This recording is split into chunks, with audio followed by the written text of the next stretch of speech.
Hey y'all, what's going on? Back again with this part 2 of this 2950 here. It's a little bit rusted and corroded.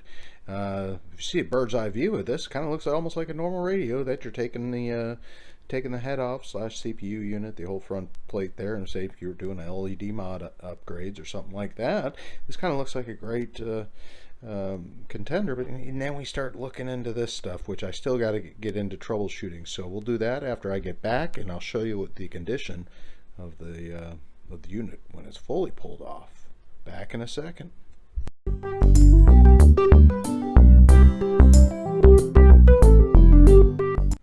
Hey, welcome back. Here we are with the unit here, and as you can see, this is where we're really gonna have issues here. This is the full plate here, the front switches, and then the CPU board's right here underneath it, and you can see right there the CPU terminals there. It's all surface mount, and underneath here you'll see there is some surface mount components that are buried in here, and yep, it kind of looks like that when the glue starts to get corrosive. So that lead here is starting to get corrosive, so we got to start dusting all this stuff off. It looks like it's nice and dried out, so it's not a goopy corrosive material. That's a good thing. So I'm gonna go ahead and use a fun little pro tip tool to clean this up. And yes, toothbrush. No, this isn't the one that I've actually used. I've used this before, you can see, but yeah, don't throw out your toothbrush. It's a great little cleaner here, and it'll let you get into the components and dust them off a little bit. So yeah, when you get done with the toothbrush, pro tip, go ahead and brush the teeth of your radios and keep them cavity free. But we'll be back after I get this somewhat cleaned up, and then we can really start seeing what kind of damage and if there's some kind of repairs that we can do on this unit. We got a little bit cleaner than we had it before. This one does not have the battery. This over here was the buzzer. I had to disconnect that to be able to remove it. The buzzer's right there, if anyone ever knows. And if you don't like the sound of the beep, yep, you can clip the wires and it won't damage anything. Anyway, we're back to this. So we're back to the cleanliness, and I had to replace that capacitor. That was the only thing so far that I can tell is damaged. Did a full cleanup here. Everything's a little discolored on the board here as well. A little bit of that corrosion got through, but yeah, it looks a lot better, doesn't it, than it originally did.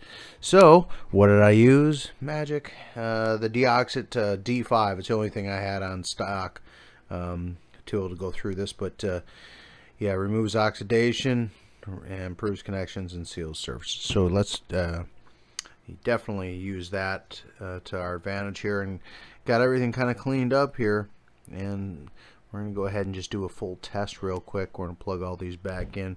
Easy thing to do is to put a number on the bottom side of these. You'll know which order they go in. Okay, now this looks a little more assembled the way it should be. A nice RCI-2950, the rusty RCI-2950. This is that one here, and everything is fully assembled as it was when it came in. And of course, I just always like to do the serial number. There's your serial number, sir.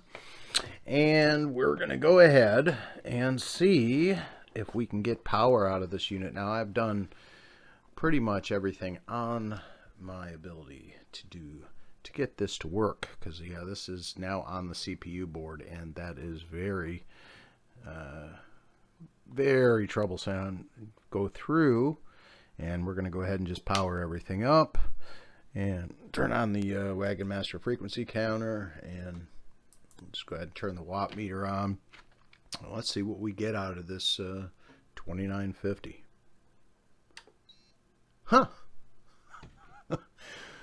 Wow. Will you look at that? Okay. Oh, it's doing that scan. Oh, I'm not. See, I haven't touched anything here. Well. Oh. Let me do this power on, power off again here. Okay.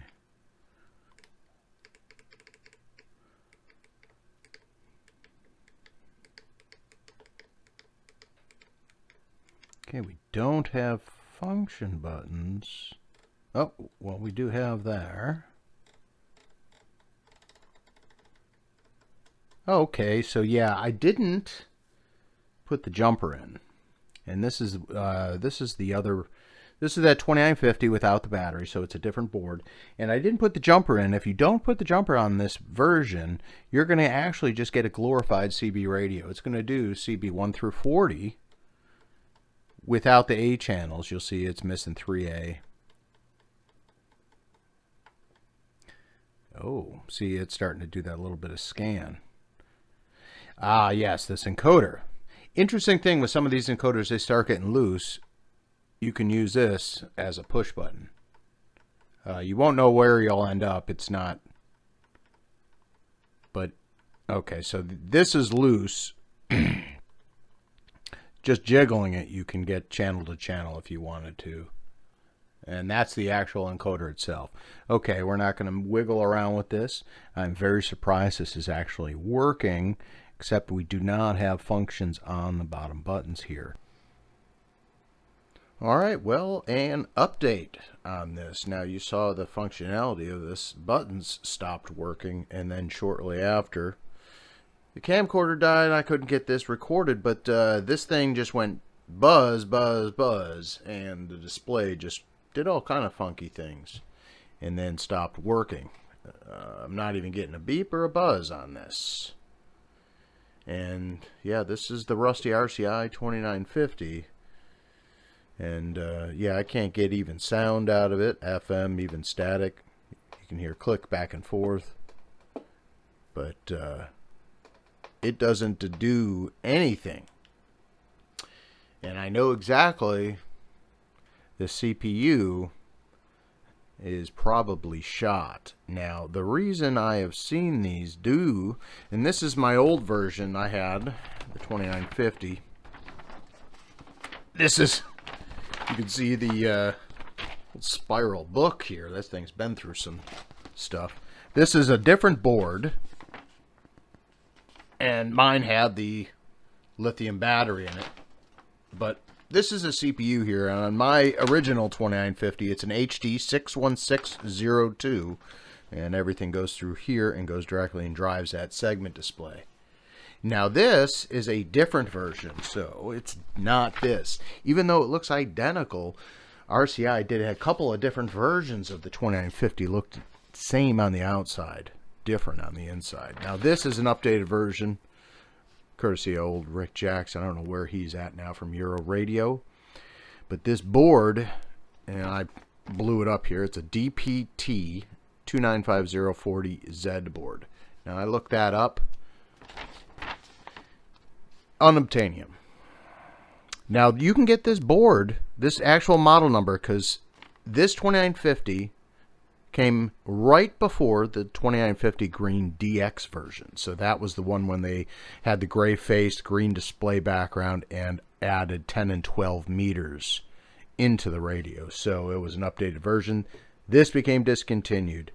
And the reason this became discontinued is because of this CPU chip here, which shows as small, just the way this is drawn out on the display, but very clear instructions here. This gives you the full, this chip is an HD 404818 Echo 14 Fox Sierra.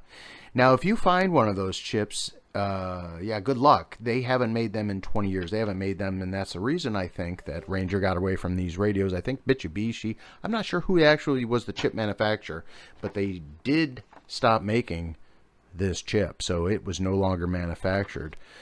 So this radio's been long discontinued. The parts have long been discontinued. You can get knobs and stuff because all the layouts to display on the new radios. You have up to the CD, the N2, all the big radios now, the DX6, all those 600 watters that are out there. But this is just the 2950, and this one is very long in the tooth. And unfortunately, this is the end of the line for this repair because there is no replacement board. There's no replacement chip. Reason you can get one of these probably online if you search very, very carefully, this board, just the CPU board, which will be the display, hopefully with the display, probably not even the button kit, costs you up to $400. You can buy a new 2950 CD, which I think is the one that they have out now. The DX has been retired as well. And yeah, you can buy a new 2950 cheaper than the actual CPU board to repair this. Because reason being, this board, since no longer made, all of these are starting to go kind of like this, and they have these radios have slowly needed replacement parts, and unfortunate situation how this needed it. But this board, this is funny, is this actual model number was used in the 2950 DX series. However, this chip is not the same. So you can buy this board, but they had 5 different versions, from what I can tell online, of this chip for the DX, the 2950, I believe, the base units. So a lot of these, if you find them, the base units go for $600. So if you can find one of these for $300, you're only out $300 if you sell your base for $600. Ridiculous price on those. But these have become unobtainium and almost obsolete now that they offer the 10-meter units. Even more so, they have the Anytone Quad 6, the 1899 series, at the very easy to get, and that radio there is $200. So it is not economically feasible to repair this any units anymore at all. Good for parts. It does have the original 1969 in there with the 2312s, so that's good. You can use that. But unfortunately, yeah, this radio is pretty much just like this, and I can't get it to do anything anymore. And we're stuck with needing this chip because everything goes to the keyboard, goes to there. Everything up here from the keyboard goes through some other parts, but still we can't even get a display like we had before. And it wasn't the true 1 through 40 when I'm finding out. I had my radio on the side, and that's when my board died off, is I tried to have this displayed on this waterfall, but when I keyed up on one channel, it literally broadcasted on 10 to 15 channels. The whole waterfall was just full of ripples. And I'm sure that was due to some parts in the back, because every time you kind of move this around, it would kind of try and reset itself. So the CPU, I believe, gave up the ghost. And one other thing I just want to note about this, on this was a very terrible design. If you see from the mic socket here, this is your up and down scan buttons. They go hardcore directly into the CPU chip. So I looked up online when some guy needed to find a replacement of this, and people asked him what he did. He ended up taking his mic socket and using that as the holder, which you can do on older radios. I still don't approve of that, really. But instead of having something like a third hand, he had it just sitting in there, and he was using a soldering gun, and he was putting the scan up down buttons. I think he was putting a new mic with the Turner up and down buttons, some modification. So he touched his soldering gun to this up and down leads from the mic socket, and he ended up blowing this out. So that's how you end up. You can look this model number up. You can see there are some available for DX models, but they don't work for this. And they also have a variety of different versions of this. So it is, like I said, not a repair, but don't want to filter it out on the channel, and apologize for babbling, but yeah, it sucks. It sucks. I hate seeing these radios, give up the ghost when they do, but I mean, it's working more than when it did when it got here, but this is still not the result I wanted. So I'll throw this up on the channel, and yeah, not every repair will be successful, and sometimes it's just cheaper to buy a new radio, unfortunately. And unless you can find the part for this, if you can find a DPT 2950 40Z board, and it has this chip. That is what you need. So if you can find a Ranger 2950 orange that doesn't have a battery, that's what this thing needs.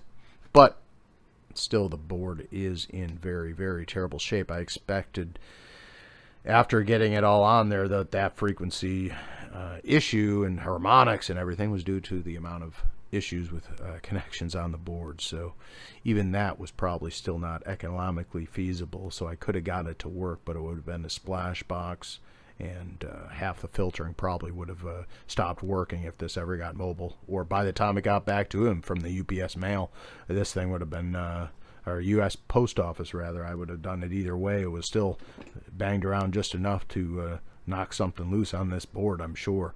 But all right, we'll see you in the next video, and we'll make a better attempt at a repair, and we'll get some other stuff on the channel. So I appreciate all the subscribers that come along, and I'll see you in the next video. Thank you all. 73.